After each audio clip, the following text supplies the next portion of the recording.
오늘 본문에 있는 베드로후서의 말씀은 말씀 그대로 전서가 첫 번째 편지라면 후서는 두 번째의 편지입니다. 특히 신기한 능력으로 신의 성품에 참여하라는 주제와 같이 이런 삶을 살면서 승리하라고, 그 대상이 누구냐 하면 대부분은 이스라엘 백성들입니다. 그리고 소아시아 지역에 흩어진 행인들, 나그네들입니다.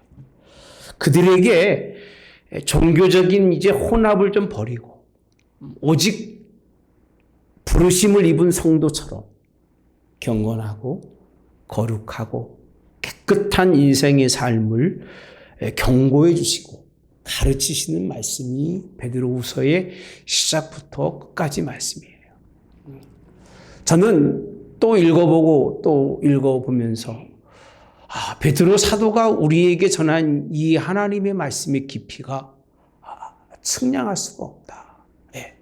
사도 바울이 신학적이면서도 불구하고 뭔가 그 광범위하고 포괄적인 것 같습니다만 베드로 서신의 특징이라고 하면 아주 깊다는 거예요. 영적으로 깊은 하나님의 말씀. 1장 1, 베드로 전서로만 끝날 수가 없어서 베드로 후서도 여러분들하고 함께 같이 나눠보려고 합니다만, 오늘 본문에 있는 말씀 속에 눈에 들어오는 단어가 있습니다. 주제를 다시 한번 보시면, 제목을 보면 이렇게 두 단어가 있는데, 하나는 신기한 능력이라고 표현하고 신의 성품이라고 표현합니다. 신기한 능력, 신의 성품에 참여하는 자가 되라고 말씀해 주고 있는데, 오늘 우리 이 두 단어를 한번 생각해 보면, 신의 성품이라고 하는 말씀은 사람은 누구나 태어나면서 각기 자기가 가지고 있는 성품이 있습니다. 어떤 사람은 부드럽고, 어떤 사람은 강하고, 어떤 사람은 뭔가 좀 약하고, 뭔가 다 다르게 가지고 살아가는 성품이 있는데, 사람들은요, 각 자기가 태어난 성품대로 인생을 살다 가는 게 보편적인 거예요. 그러니까 자기 성품을 이겨가면서 살아가는 사람이 없는데, 베드로후서 시작 자체가 오늘 신의 성품이에요. 이 본문은, 옛날 성경은 신의 성품이 참 예라고 표현하고 있습니다만은 지금의 본문에 있는 말씀은 그냥 그렇게 표현합니다. 신성한 성품이라고 표현하는데, 저는 신성한 성품보다는 신의 성품이라고 하는 단어가 예수님이 전하신 요한복음 말씀에 비교하면 맞다고 생각합니다. 신의 성품에 참여한, 여기서 신의 성품, 누구나 자기 틀 속에 갇혔다가 살다가 죽을 수밖에 없는 논리에서 좀 벗어나라는 거예요.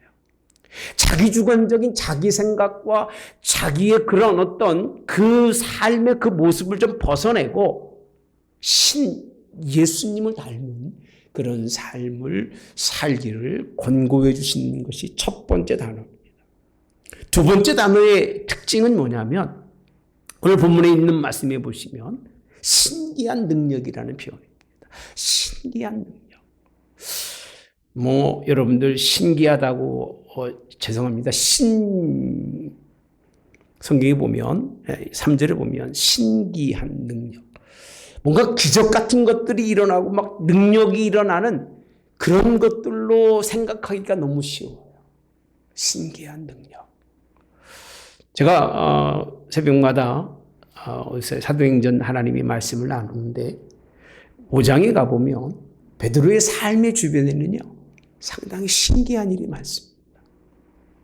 병든 자에게, 안진뱅이에게 손을 잡으면서 나사렛 예수로 일어나라 하니까 막 일어나서 걷고 뛰는 이런 일도 많이 생기고, 5장에 가서 보면요 예수님 믿는 사람들이 너무나 많아져요.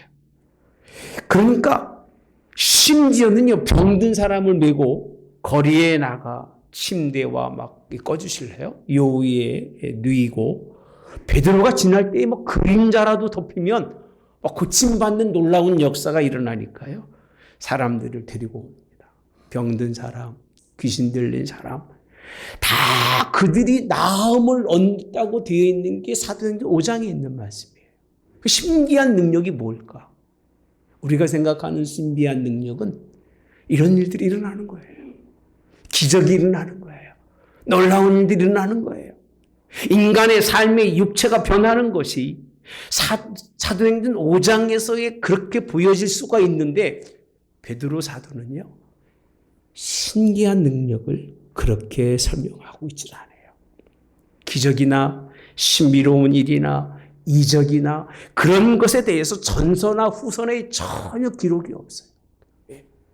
오히려 이런 부분을 다른 것으로 설명해 주고 있어요. 자기가 경험한 그런 사람들이 다 원하고 바라는 신기한 그런 능력이 그런 거라고 설명하고 있지 않는 것이 베드로 전서와 후서에 있는 말씀입니다. 바라봄이 달라요. 관점이 달라요. 예. 오늘 그런 베드로가 말하고 있는 신비한 능력 후서의 시작 자체가 1절, 2절 다음에 3절에 그의 신기한 능력으로 시작합니다. 한번 같이 볼까요? 이제 올려주실래요? 예. 시작. 그의 신기한 능력으로 생명과 경건에 속한 모든 것을 우리에게 주셨으니 이는 자기의 영광과 덕으로서 우리를 부르신 이를 알므로 말미암음이라. 이렇게 시작합니다. 그 많은 서신의 첫 단어의 시작이 뭐라고 시작하냐면 신기한 능력이래요. 신기한 능력. 그 신기한 능력이 뭐냐라고 물어보시면 생명과 경건이라고 하는 것을 우리에게 주셨는데 생명과 경건 그 자체가 신기한 능력이라는 거예요. 믿으시면 아멘 합시다. 예. 여러분, 생명이라고 하는 것은 앞에서 우리가 계속 1장에서 한 말씀이 있습니다. 하나님의 긍휼하심이에요. 그러니까 하나님의 긍휼하심이 뭐냐? 죽어갈 수밖에 없는, 죽을 수밖에 없는 우리 생명을 위해서 자신의 아들을 내어주시고 그 아들로 말미암아 우리를 다시 살게 하신 것이 하나님의 긍휼이에요. 그러니까 하나님의 긍휼은 우리에게 새 생명을 주셨는데 그 새 생명 주신 것이 신기한 능력이래요. 아멘. 저는 가장 신기한데요. 뭐 열심히 뭘 한다 그런 걸 떠나서 사람이 바뀌는 거예요. 안 바뀔 것 같은 사람인데 바뀌는 거예요. 포기한 사람인데 전 정말 안 되는다고 생각했던 사람이 그 사람이 바뀌는 것처럼 신기한 일이 없어요. 세상이 바꿔지는 것은요, 다 보이는 것에서 보이는 것으로 바뀌는 거예요. 근데 사람만큼은요, 보이지 않는 곳에서의 변화가 일어나는 거예요. 할렐루야. 베드로는 그 신기한 능력이에요. 그 신기한 능력이 뭐냐? 우리에게 생명을 주신 하나님의 그 긍휼하심이 신비한 그런 능력이라고 표현합니다. 두 번째는 경건인데 1장이 다 전해주신 말씀입니다. 경건은 뭐냐? 예수 그리스도의 은혜와 연관이 되어 있습니다. 그 은혜가 뭐죠? 그가 우리에게 나타나실 때 주시는 존귀와 영광과 칭찬이잖아요. 그 존귀와 영광과 칭찬이라고 하는 은혜, 그 은혜를 얻기 위해서 우리의 삶을 예수님께서 뭐하게 살도록? 경건하게 살게 하신다는 것.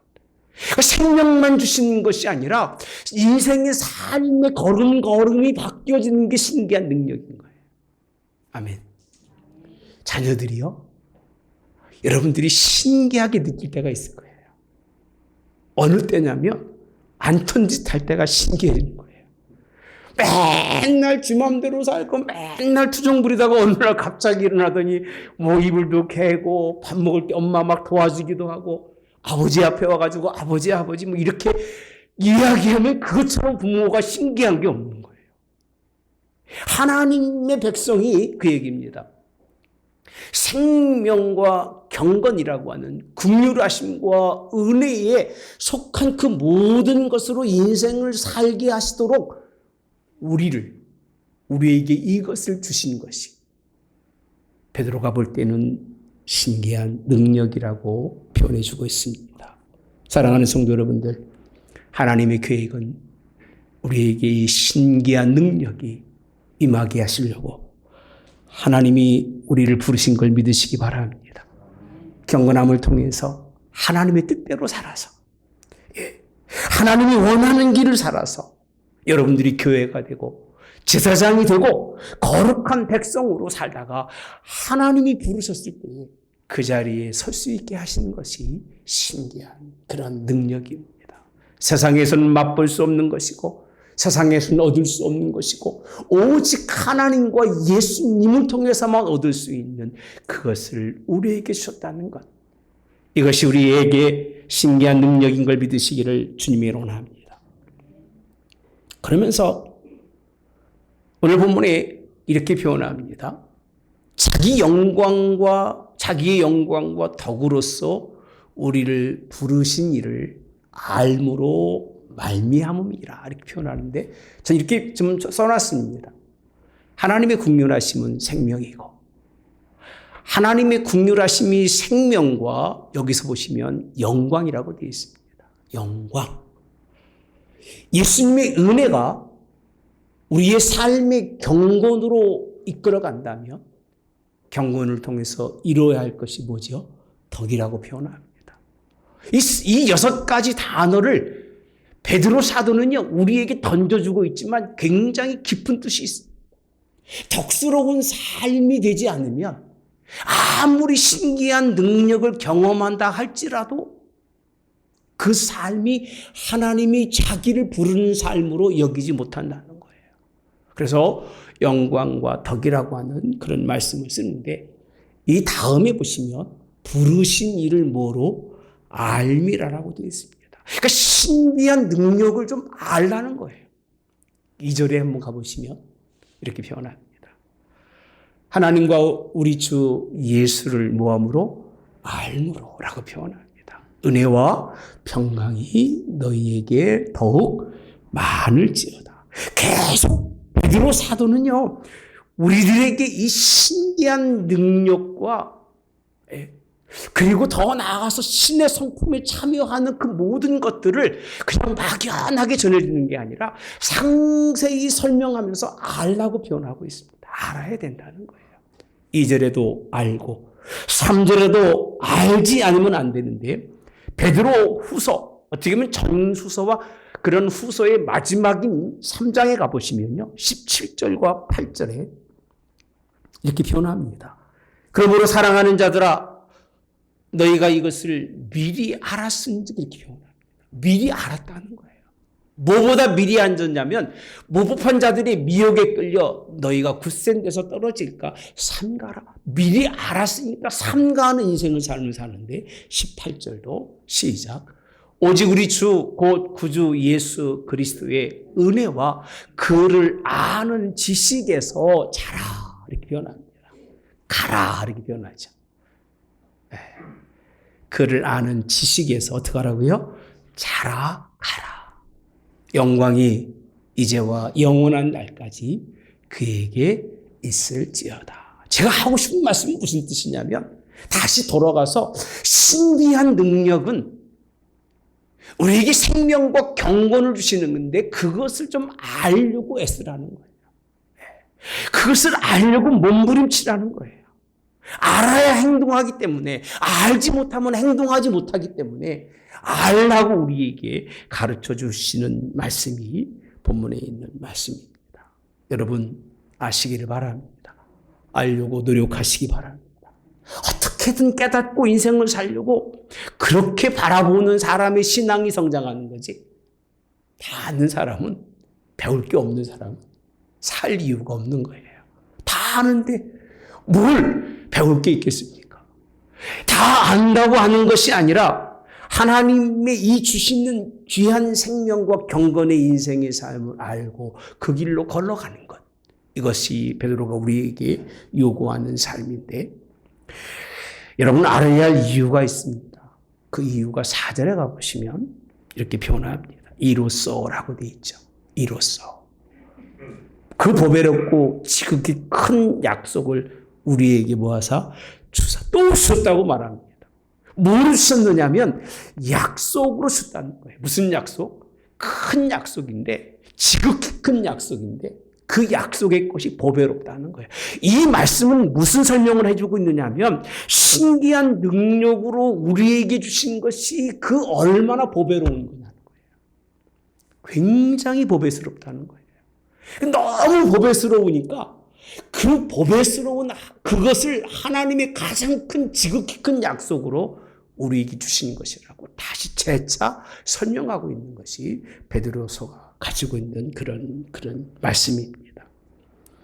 신기하고 그 큰 능력은, 신기한 능력은 보배롭고 지극히 큰 약속. 다시 말하면 이 말씀이 언약이라는 겁니다. 언약. 변치 않는 언약이라고 표현합니다. 큰 약속. 이 약속만큼은 하나님 앞에 설 수 있는 가장 큰 약속이라는 거예요. 이게 아니면 하나님 앞에 설 수가 없다는 거예요. 그래서 약속을 우리에게 주사 이 약속으로 말미암아라고 표현합니다. 근데 이 보배롭다는 표현은요, 언제 쓴 표현이냐면 베드로서 2장에 잘 있는 말씀이잖아요. 보배롭고 산돌이신 누구세요? 예수님에 관한 말씀인데, 이 베드로 사도는 그렇게 신기한 능력, 또한 생명과 경건, 영광의 덕이라고 하는 것은 하나님의 약속 때문에, 그 약속으로 말미암아 이루어진 것이라고. 그래서 4절에 이어서 보면 이 약속 때문에, 이 약속으로 말미암아 이루어지는 건 뭐냐면요, 정욕 때문에 세상에서 썩어질 것을 뭐하게 된다? 피하게 된다는 거예요. 피하라는 거죠, 일종의. 뭘 피하라고요? 예? 뭘 피하라고요? 정욕 때문에 세상에서 뭐 할 것을? 썩어질 것을 피하는 것. 예. 이렇게 인생을 살지 말라는 겁니다. 예. 세상을 향한 정욕, 세상에서 더 좋은 것, 더 가치 있는 것을 원하고 살아가는 사람들이 참 많죠. 믿음에도 영적인 것에서도 다 그런 것을 통해서 세상 정욕의 것을 취하거나 세상 정욕의 것을 얻으려고 하는 사람들이 많습니다. 말은 믿음인데 믿음의 결과는 세상의 정욕을 취하고 살아가려고 하는 것이 많은 것이 오늘날의 세상일 건데 그렇게 살지 말라는 거예요. 예. 육신의 정욕과 세상의 것을 얻게 하려고 여러분들에게 약속을 주신 것이 아니라, 여러분에게 힘 주신 것이 아니라 오히려 하나님의 뜻에 순종하도록 살려고 주신 것이 하나님의 약속입니다. 우리의 심정이 하나님의 약속 있는 심정이 되시기를 주님의 원합니다. 예.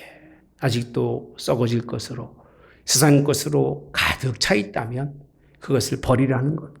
옛 자아도 버리고, 옛 성품도 버리고, 옛 습관도 버리고, 다 던져버리고 오직 신기한 능력으로 인생의 삶을 재도전할 수 있는 사람이 되라고 가르쳐 주시면서 5절에 보면 그러므로라고 되어 있습니다. 그러므로. 네. 더욱 힘써서, 우리 좋아하는 말씀이잖아요. 믿음의 덕을. 그렇게 보통 우리가 사도 바울은 의인은 뭐로 살리라? 믿음으로 말미암아 살리라고 되어 있는데요. 여기까지가 베드로가 바라보는 의인의 모습인 거예요. 의인의 모습. 이렇게 신기한 능력으로 인생을 살아가면서 세상 정욕의 것을 다 버린 사람이 누구냐면 하나님이 의인이라고 인칭받은 사람이에요. 그런 사람이 무엇으로 사느냐면 믿음으로 사는데, 믿음의 덕의 지식의 절제의 인내를, 인내의 경건의 형제 우애에 무엇을 더하라? 사랑을 더하라. 8가지 삶, 믿음에 더해지는 7가지 삶을 설명해 주고 있는데, 이건 여러분들이 너무 잘 아시기 때문에 일일이 설명해 드릴 수가 없습니다. 그냥 원론적인 말씀을 드리려고 하는 거예요. 그러면 세상이 썩어질 것을 피해서, 어디에 읽어야 되느냐 하면 4절에 다시 가보시면 이제 신성한 성품에 참여하는 자가 되라 이렇게 표현합니다. 신성한 성품. 따라서 합시다. 신성한 성품에. 아까 제가 뭐라고 불러드렸죠? 신의 성품에라고 표현합니다. 베드로서가요 굉장히 아주 이게 되게 어렵습니다, 여러분. 눈으로 보면 다 아는 것 같은데 그 한 단어들이 가지고 있는 뜻을 깊이 생각해 보면 이 쉬운 말씀이 아닙니다. 세상에서 썩어질 정욕 때문에 세상에 썩을 수밖에 없고 썩어져 죽을 수밖에 없는 사람이 하나님의 보배로운 약속으로 다시 사는 건요. 이 성품이 바뀌지 않으면 안 됩니다. 무슨 성품으로? 신의 성품으로. 신의 성품이라고 하는 것은 예수님의 형상을 입는 거예요. 예수님의 형상. 하나님이 거룩하니까 너희도 거룩하라고 하는 하나님의 거룩하신 형상을 입는 거예요. 주님 닮는 거예요. 주님 닮는 삶. 그리스도의 마음을 품으라고 하는 빌립보서에 있는 말씀처럼 예수 그리스도의 마음을 품고 예수님과 같은 생각을 하면서 그가 걸어간 길을 같이 걸어가는 것이 신의 성품에 참여한 자라고 말씀해 주고 계십니다. 신기한 능력은 우리를 이런 자리까지 이끌어 가시는 거예요. 베드로는요, 모든 믿음의 백성들이 그 자리에 있기를 원합니다. 신의 성품을 가지고 있는 자리. 한번 생각해 보시기 바랍니다. 예수님의 마음을 품은 교회가 얼마나 아름다울까. 예수님을 닮은 성도들이 모여 있는 가정이 얼마나 행복할까. 이 세상이 예수님이 원하는 그 길로 다 걸어간다면 아마 정치도 경제도 다 필요 없을 거예요. 사상도 이론도 필요 없을 거예요. 그래서 그 말씀이 신의 성품에 참여한 가장 지극한 큰 보배로운 약속이신 그 약속을 통해서 얻어질 신의 상품으로 인생을 산다는 것이 얼마나 귀한 일인지. 땅의 것이 아니라 하늘의 것으로 살아가시기 바랍니다. 육의 것이 아니라 영의 것으로 살아가시기 바랍니다. 여러분, 육체의 것을 버리고 신령한 것으로 살아갈 수 있는 여러분 되시는 그런 애가 있기를 주님의 원합니다. 그리고 5절에 그렇게 표현하신 겁니다. 그러므로 더욱 힘써 신의 성품을 가진 사람들이 믿음의 덕의 지식의 절제의 인내를 쭉 설명하면서 우리에게 그런 삶이 살아야 된다고 말씀하고 있습니다. 하나님의 이 주시는 말씀 머물러 있지 마시기 바랍니다. 퇴보하지 마시기 바랍니다. 오늘 마지막 하신 말씀처럼 자라갈 수 있는 여러분 되시기 바랍니다. 이렇게 살기 위해서 더 힘쓰고 더 힘쓰면서 나가는 믿음의 사람이 되라고 오늘 베드로 사도는 우리에게 증거해 주고 계시는 것이 본문에 있는 말씀입니다. 8절에 가보시면 이렇게 설명하신 다음에 이게 얼마나 중요한 일이냐 하면 이런 것이 너희에게 있어 뭐한즉 흡족하다고 표현합니다. 흡족하게 하시래요. 그러니까 흡족하다는 얘기는요. 자기가 생각해도 풍성한 거예요. 흡족하다는 얘기는 내가 생각해도 막 그냥 너무 이런 것들이 이루어 나와가지고 마음이 풍성해지는 거예요. 하나님의 신의 성품을 닮아서 그런 인생의 삶, 믿음에 더해서 마지막 사랑의 자리에 이르는 그런 그 삶의 인생이 막 흡족한 그런 삶이 되라고. 근데 흡족하다고 말씀만 끝냈으면 좋을 텐데 그 다음에 흡족하지 않는 삶이 어떤 삶이냐면 게으르다는 거예요. 아까 말했잖아요. 뭐하라? 신기한 하나님의 능력으로 생명과 경건 허락하신 것을 알라고 되어 있잖아요. 근데 여기에 있는 말씀은 부정적인 표현입니다. 알기에 게으르지 말라는 얘기는 그냥 알라고 하면 될 텐데 여기에 굳이 부정적으로 게으르지 않고라고 표현하고 있습니다. 게으르지 말라는 거예요. 그럼 게으른 사람들이 있다는 거예요. 아는데 게으른 사람들, 알려고 하지 않는 사람들, 그러니까 알지 못하는 사람은요, 평생 가도 변화가 없어요. 자기 속에 있는 것 가지고 인생을 막 살아가는 사람은 그냥 쳇바퀴 돌듯이 그렇게 사는 거예요. 뭐가 뭔지도 모르고 그냥 자기 것이 최고인 거예요. 그러나 자기를 벗어나서 하나님의 그 신의 그 성품을 가지고 있는 사람은요, 그냥 가지는 게 아니에요. 알기 때문에. 또 보고, 또 말씀을 읽고, 또 듣고, 또 생각하고, 또 묵상하고, 하나님의 뜻이 무엇인지를 분별하기 원하는 사람은 게으르지 않아요. 이 육체에 게으르는 게 아니라 날리지라고 하면 지식에 대해서, 하나님의 지혜의 말씀에 대해서 게으르지 말라고 표현합니다. 우리 하늘문 교회는 좋은 교회입니다. 아멘. 딴 이유는 하나도 없어요. 그냥 말씀이 하나님의 말씀이 되고 그 말씀이 여러분들이 게으르지 않고 알기 원하시기 때문에 우리 교회는 좋은 교회예요. 여러분의 삶이 하나님의 말씀에 따라서 변하리로 하기 때문에 신의 성품에 참여할 수 있는 사람이 되어서 단계적으로 하나님이 기뻐하는 교회를 이끌어가기 때문에 우리 하나님 교회는 좋은 교회입니다. 누구든 모시고 오면 하나님이 신기한 능력으로 그들의 인생의 삶을 변화시켜 줄 걸 믿습니다.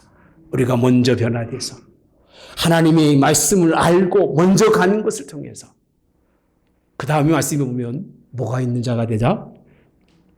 그냥 편안하게 그냥 여러분 열심히 알아서 열매 있는 자가 되라고 하면 얼마나 좋겠습니까?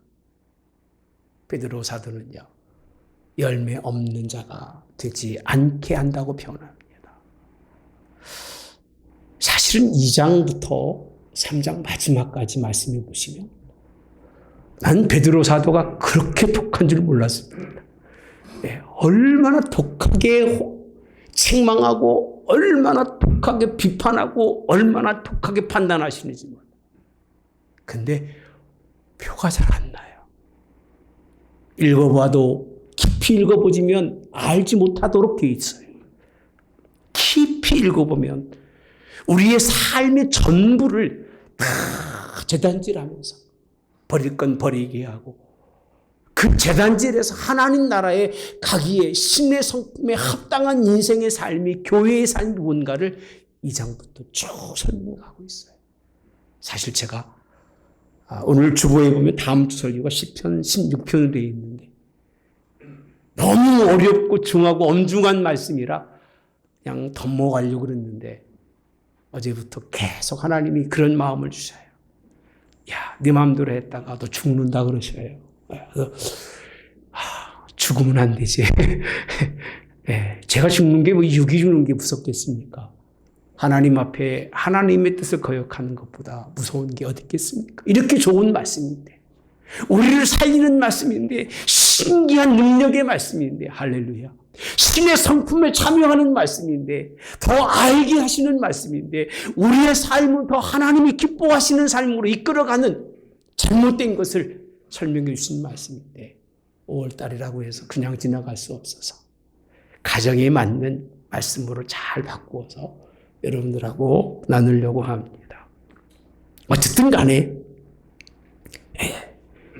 열매 없는 자가 되지 않게 하려니와라고 되어 있습니다. 알면 뭐가 있다는 얘기냐면 열매가 있다는 거예요. 붙어 있으면 열매를 맺습니다. 아멘. 그 다른 거 없어요. 자기 거를 버리고 오직 예수님이 주신 말씀과 성경의 말씀이 진리라고 믿으면 열매는 자연히 있다는 얘기입니다. 절로 열매를 맺으시기 바랍니다. 붙어 있으면 맺는 열매지 내석의 열매가 아닙니다. 그리스도께서 공급하시는 힘의 능력으로 열매가 있기를 그렇게 주님을 합니다. 그러면서 9절에 보면 이런 것이 없는 자는 누구라? 맹인이래요. 이런 게 있는 자는 어떤 사람인 거예요? 보는 사람이라는 거예요. 그러니까 맹인이라고 하는 표현을 쓰면서 맹인은 아무것도, 뭐 지금 시각장애인이라는 표현을 쓰죠. 뭐 편하게 들으십시오. 우리가 누구를 말로 과시하거나 말로 사람을 상처 주는 건 아닙니다. 맹인은 눈이 불편한 사람들을 지칭해서 하는 얘기인데 그냥 옛날에 괄시하던 그런 세상 사람들이 표현입니다. 우리는 그렇게 표현하지 않기 때문에 맹인이라 어떻게 보지 못한다고요? 멀리 보지 못한대요. 먼 곳을 보지 못한다는 거예요. 여러분, 신기한 능력과 신의 성품에 참여하지 못해서 믿음의 하나의 의를 이루지 못하는 사람의 특징은 멀리 못 보는 맹인이라는 거예요. 근데 참 중요한 건 맹인은 아예 못 보잖아요. 그죠? 맹인은 아예 못 보는데 성경의 말씀은 맹인은 맹인인데 멀리는 못 본다는 거예요. 예. 그러면서 하신 말씀이 그의 옛죄가 깨끗하게 된 것을 잊었다라고 표현합니다. 긍휼을 잊어버렸다는 거예요. 말씀을 읽고 하나님의 말씀을 알고자 하는 의욕이 사라지면 그때는 하나님이 나의 옛죄를 깨끗하게 하신 것을 잃어버린 사람이 되는 거예요. 여러분, 그렇게 되지 마시기 바랍니다. 주시는 말씀을 통해서 늘 하나님 안에서 경건한 사람, 깨끗한 사람, 가까이 있는 것을 보는 게 아니라 먼 곳을 볼 수 있는 그런 하나님의 사람이 되라고 우리에게 말씀해 주시는 것이 1장에 나오는, 베드로서 1장에 나오는 말씀입니다. 예. 그러면서 하신 말씀이 그러므로라고 되어 있습니다. 예. 형제들아, 더욱 힘써 너희 부르심과 택하심을 뭐하게 하라? 굳게 하라는 거예요. 부르심과 택하심이라. 여러분, 3절에 있는 말씀 보시면 자기 영광이 덕으로서 우리를 부르신 이를 알미라라고 되어 있습니다. 부르신 이를 알미라. 여전히 우리는 하나님이 우리를 부르시고 우리를 택하셔서 하나님이 이 모습대로 살아가기를 굳게 하라는 거예요. 신의 성품을 가진 사람들의 그 마음이 흔들리지 말라는 거예요. 여러분, 인간의 육정을 한번 버렸으면 다 버리십시오. 그리고 한번 예수님 믿고 예수님 뜻대로 살기로 결정했으면 믿음의 그 길을 걸어가시길 바랍니다. 예. 그러면서 하신 말씀이 이것을 행한 즉 뭐 한다고 되어 있어요? 10절에 보시면 전으로 가겠습니다. 뭐 하지 아니하리라? 실족치 않겠다라고 말씀합니다. 그리고 마지막 11절 시작. 이같이 하면 우리 주 곧 구주 예수 그리스도의 영원한 나라에 들어감을 넉넉히 너희에게 주시리라. 신기한 능력이든 신의 성품이든 그것을 통해서 이루고자 한 것은 아까 말한 육신의 정욕이 아닌 거예요. 그걸 피하라고 하는 것은 그것을 얻으려고 예수 믿는 게 아니라 어디에 들어가라고요? 그리스도의 그 나라, 영원한 나라에 들어가는데 얼마큼 들어간다고요? 넉넉하게 들어가도록. 예, 넉넉하게 들어가도록. 참 그렇게 넉넉하게 들어갈 수 있는 사람이 얼마나 될까? 제가 지난번 말씀드렸잖아요.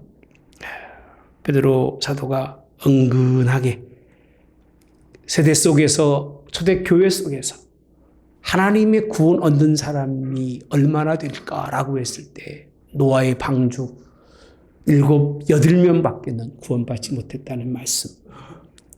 극소수밖에는 하나님의 구원이 없다고 하시는 말씀. 다시 한번 우리에게 되새겨 주시면서 하시는 게 뭐냐면 넉넉히 들어갈 수 있는 사람이 되라는 거예요. 부끄러운 구원이 아니라 겨우 구원받는 게 아니라 사실은 다음 주 말씀이 연결이 됩니다. 그래서 이 한 주제를 가지고 베드로 1장, 2장, 전서 또 후서까지 다 이렇게 연결하면 좀 좋으련만. 예. 여러분, 넉넉히 하나님 나라에 들어갈 수 있는 은혜가 있기를 주님의 원합니다. 정말 하나도 이루어진 게 없잖아요. 제가 곰곰이 한번 생각해 봅니다. 힘써 행해서 믿음의 덕을 세운다. 덕에 지식에 절제를 더하고 절제의 인내를, 인내의 경건을, 경건의 형제 우애를 형제 우애에 사랑을 더한다. 하나도 이루어진 게 제가 저를 보면 없어요. 다 걸려 있어요. 이 사람 때문에, 아니면 이런 것 때문에, 나의 존재성 때문에. 하나님이 원하는 신의 성품에서 더해가는 이것이 그 나라에 넉넉히 들어가서 사랑을 온전히 이루어야 하나님이 그 뜻을 이룰 수 있는데, 참 안타깝고 저 스스로를 보면 참 힘든 게 복음인데, 그럼에도 불구하고 베드로는 이렇게 하지 않으면 넉넉히 가지 못하니까, 그저 맹인이 돼서 가까운 데밖에 보지 못하고 하나님 나라를 보지 못하는 사람이 되니까, 어떻게 하든지 간에 이 신비한 능력과 신의 성품에 참여해서 그 넉넉한 자리에 이르라고 우리에게 말씀해 주고 계십니다. 하나님의 형상을 담는 삶의 모습, 이 7가지 믿음에 되어진 것들이 여러분이 날마다 돌아보시면서 그런 것들로 채워가시길 바랍니다. 그래서 예수님 앞에 섰을 때 칭찬과 존귀와 영광, 그에 나타나실 때 주실 그것을 넉넉히 얻을 수 있는, 하나님 나라는 그걸 주신 자리고 그것을 주시겠다는 약속의 자리라는 겁니다. 하나님 나라는 그 나라에서 그것을 얻을 수 있는, 날마다 이 믿음의 진보를 통해서 하나님 놀라운 그 복으로 그 소망의 나라에 다다를 수 있는 저 여러분이 되시기를 주님의 이름으로 원합니다. 기도하겠습니다. 신기한 능력이 하나님께서 이루시는, 그저 하늘의 문이 열려서 만나와 미추라기로 먹이는 것처럼 그렇게 생각하는 사람들이 참 많습니다만, 신기한 능력은 그렇지 않습니다. 우리 안에 그가 이루시는 일들입니다. 우리를 그 능력을 통해서 하나님의 긍휼하심, 생명 주심, 예수 그리스도의 은혜, 그 은혜를 얻기 위해서 하나님 우리가 가져야 할 덕, 그 모든 것을 통해서 하나님 앞에 섰을 때 넉넉히 이기는 자가 되기를 원합니다. 하나님 우리를 그렇게 하나님 열려진 눈을 가진 사람들로 인도해 주시며 그리스도의 마음을 품은 사람들로 하나님 주장해 주셔서 우리 가는 곳마다, 우리가 서는 자리마다, 우리가 앉은 자리마다 우리의 신의 성품에 참여한 그 모습 때문에 세상에 변화가 일어나게 도와주시고 그들의 삶에 하나님 나라가 가까워지는 역사가 일어날 수 있도록 인도하시고 주장하여 주시옵소서. 그렇게 우리 하늘문교회 모든 성도들을 축복하여 주시옵소서. 예수님의 말씀을 알려고 힘쓰며 날마다 싸우면서 그 길 걸어가는 그 길이 힘들지 않게 도와주시옵소서. 하나님 깨우쳐 주시옵소서. 하나님 아버지 알게 도와주시옵소서. 그래서 믿음으로 그 길 잘 걸어 천국에서 만나는 하나님의 사람들로 주께서 이끌어 주시기를 예수님의 이름으로 기도하옵나이다. 아멘. 지금은 우리 주 예수 그리스도의 은혜와 하나님 아버지의 극진하신 사랑하심과 성령의 기통 내주 역사하심으로 신비한 능력으로 신의 성품에 참여하여 그 나라에 넉넉히 들어가기 합당한 성도들 머리 위에 영원히 함께하여 그곳에서 주님 나타나실 때 얻는 은혜의 복이 넘치게 하옵기를 성부와 성자와 성령의 이름으로 축원하옵나이다. 아멘.